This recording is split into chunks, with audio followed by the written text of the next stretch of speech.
So brand new ito yung aking motor, pero yung level niya nasa malapit na siya sa lower level. So isa sa specs na nagustuhan ko kay Honda Click B3 ay yung kanyang liquid cooling system. Kailangan i-maintain nyo yung exact level ng coolant para nang sa ganon hindi mag-overheat yung inyong motor. So tuwing kailan nga ba dapat magpalit tayo ng coolant sa ating motor?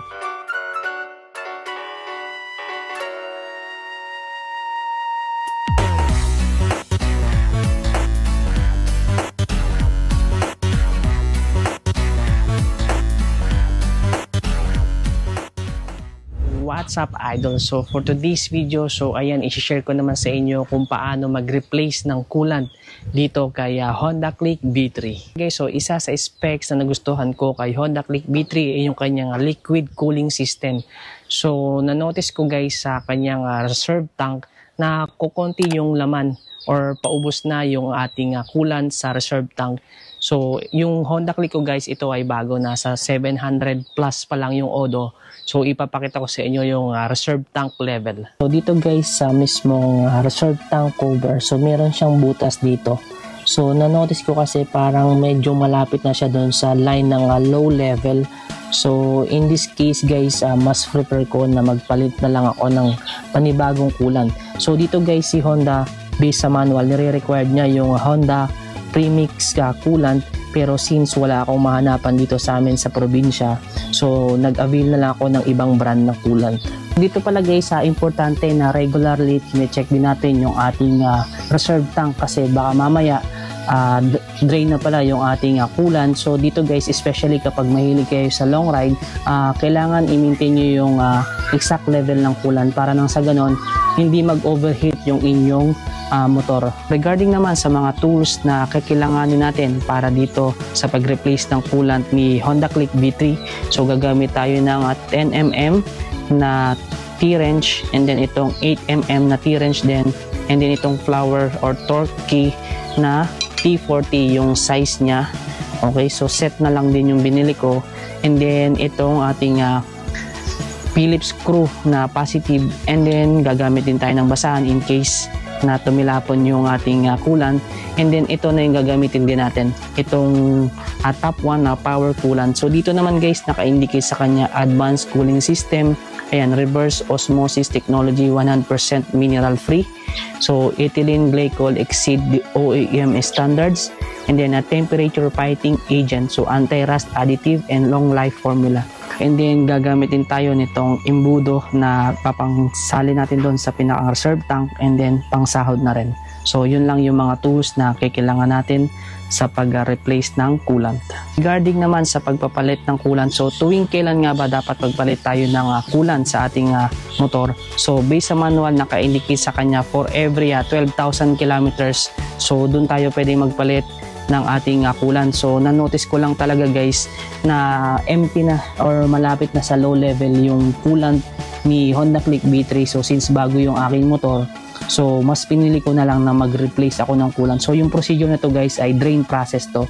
So mas madali sana kung yung premix na coolant yung gagamitin natin, yung which is yung required ni Honda, pero wala kasi akong available. So yun doon pwede nating isalin lang. So since parehas sila ng formula, so ang gagamitin ko ngayon guys ay top 1 na coolant. So mas gagawin ko na lang is i-drain ko na lang lahat yung coolant, and then replace na lang tayo ng bago.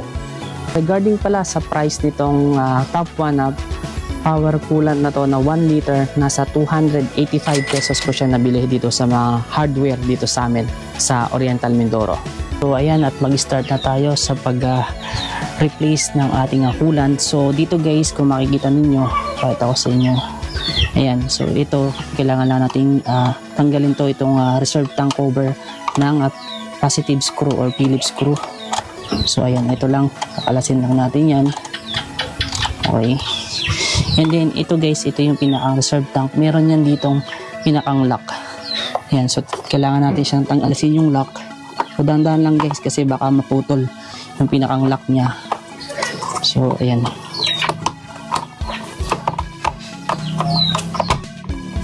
So ayan, ito na yung aking reserve tank. So kung makikita nyo guys, ito yung sinilip ko. Ayan, nasa malapit na siya sa lower level. So brand new ito yung aking motor, pero yung level niya nasa malapit na siya sa lower level. So kailangan ko na siyang palitan. So, sa next step naman natin guys is kailangan natin tanggalin itong radiator cover na to gamit yung 8mm na T-wrench. So dito siya, meron siya ditong 3 tornilyo na kailangan natin siyang luwagan. So ayan, ito yung ating radiator, and then ito yung pinakang radiator cover. Pakita ko sa inyo. Yan. So dito guys, dito tayo magsasalin ng coolant, pero dito tayo magdi-drain. So yung process nito kasi guys is drain process. So kailangan kong tanggalin lahat ng coolant since iba yung brand ng coolant na gagamitin ko. So kailangan ko siyang i-drain dito. Dito guys, gagamit tayo nitong flower key or torque key na T40 yung size niya. So dito tayo magdi-drain. So dito guys, dahan-dahan kayo. So dapat mild lang yung pagkaka-force nyo dito kasi nga plastic lang tong pinakang cover na to. So kumbaga malambot lang siya.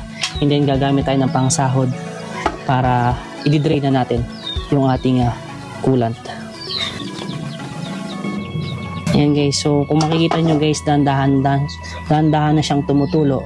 Dito guys, kapag niluluwagan natin yung pinakang radiator cover, ayan, so lumalakas yung tulo niya. So kung makikita nyo dito guys, sa pinakang reserve tank natin, empty na rin siya. So hintayin lang natin na madrain lahat. Yan. So meron pa tayong isang luluwagan doon sa loob ng makina para fully drain na yung ating coolant. So dito rin banda, meron din tayo dito kailangang alasin na tornilyo sa pinakang gitna. Ayan. So dito 10mm yung kailangan natin gamitin. So sa pagluwag, counterclockwise lang yan. Yan. So dandahan natin para ma-fully drain na natin itong si Honda Click B3. So ayan, kung makikita nyo guys, ayan, meron pa siyang tumutulo. So dito sa pinakang lalim na tornilyo.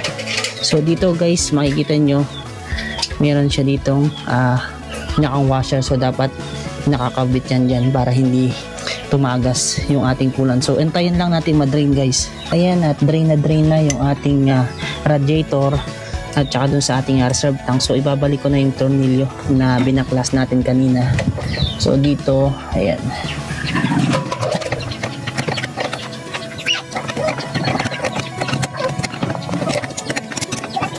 So dito guys, itagilid lang natin ng konti para ma-drain natin talaga ng gusto. Ayan, so kung makikita nyo guys, may tumutulo pa rin. Ayan. So antayin lang natin na wala nang tumulo. Then proceed na tayo sa pagsalin ng ating new coolant. Okay, so ngayon guys ay i-close na natin itong radiator drainage cover. So dito guys, dahan-dahan lang ha, kasi plastic lang to. So dapat hindi ganun kahigpit. So baka masira kasi. So ayan, dahan-dahan lang. And then yung saktong-saktong higpit lang. Ngayon guys ay alisin na natin itong pinakang radiator cover or radiator cap. Ayan. Okay guys, so tapos ngayon guys, magsalin na tayo itong ating power coolant. Sa pagsalin naman ito guys, dapat dahan-dahan lang. Ayan, so dapat hindi siya umaapaw. So hanggang doon lang sa level nung pinakang cap. So meron kasi akong video na nakikita na halos umapaw na yung kanilang radiator.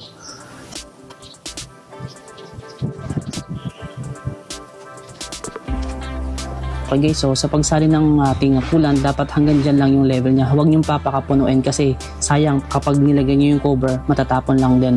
So ganyan yung standard base sa manual. Ngayon naman guys ay magsasalin ako dito sa ating reserve tank. So sa pag-alis ng cover, iaangat nyo lang siya. Yan, ganyan lang. So para makita nyo yung line, ginuhitan ko na lang siya ng marker para mas madali nyo ma-determine kung sakto na ba yung ating ilalagay. So dito guys, actually dapat embodo yung gagamitin ko, pero dapat yung mahaba yung pinakang sungot niya dito, pero hindi siya mahirap siyang isalin eh. So mas prefer ko nagamit na lang tayo nitong plastic cup na to, then dito natin isasalin yung ating coolant. Yan. Dito dandahan lang yung pagsalin.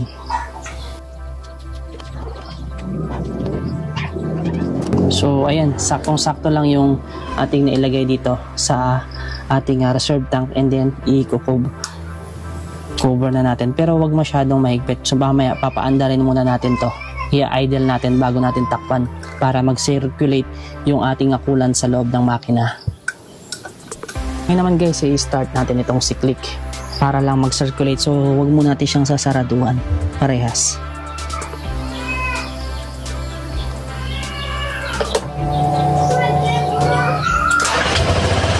So within 5 minutes, ayan, pa-circulatein lang natin yung coolant sa loob ng makina, tapos saka natin siya sasaraduhan. Ayan. Okay, so ngayon guys ay i-cover na natin itong sa reserve tank na rubber. So dito didiinan nyo lang. So kailangan nakalock siya ng gusto, yung pinakanguso niya. Yan. So ganito yung position niya guys, dapat flat na flat siya. Okay, so regarding naman sa pag-close nitong radiator cover natin, so dito dapat ganyan yung position niya. Yan. Then iikot nyo lang. So dapat ganyan yung reading niya para mag-lock lang. Okay guys. And then sa pagbalik naman ng ating reserve tank cover, ayan, so same procedure lang din, i-scroll lang natin dito.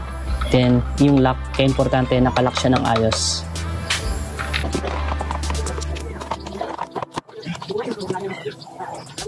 Okay, so reminder lang sa paglalak ng ating reserve tank cover, so dapat din dito sa pinakang gilid, ayan, sa may makina, nakalock din siya ng ayos, kasi kapag hindi yan nakasalpak ng ayos dun sa lock, maingay yan eh, magkakalampagan yan sa inyong motor.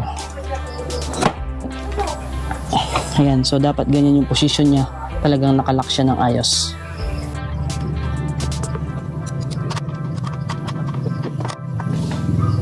So sa last part, ayan, pa-idling natin ulit or paandarin ulit natin si Honda Click na mga 10 minutes lang na may cover na lahat, yung radiator cover at saka yung reserve tank cover.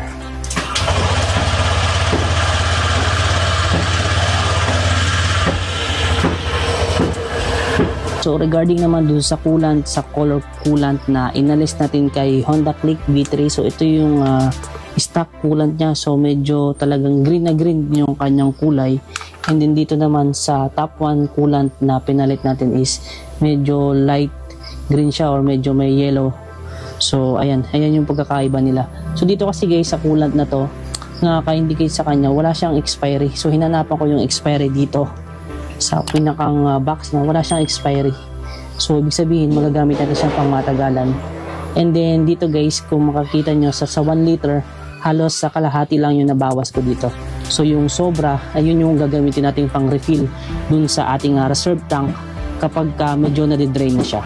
So yun lamang guys, at maraming salamat sa suporta.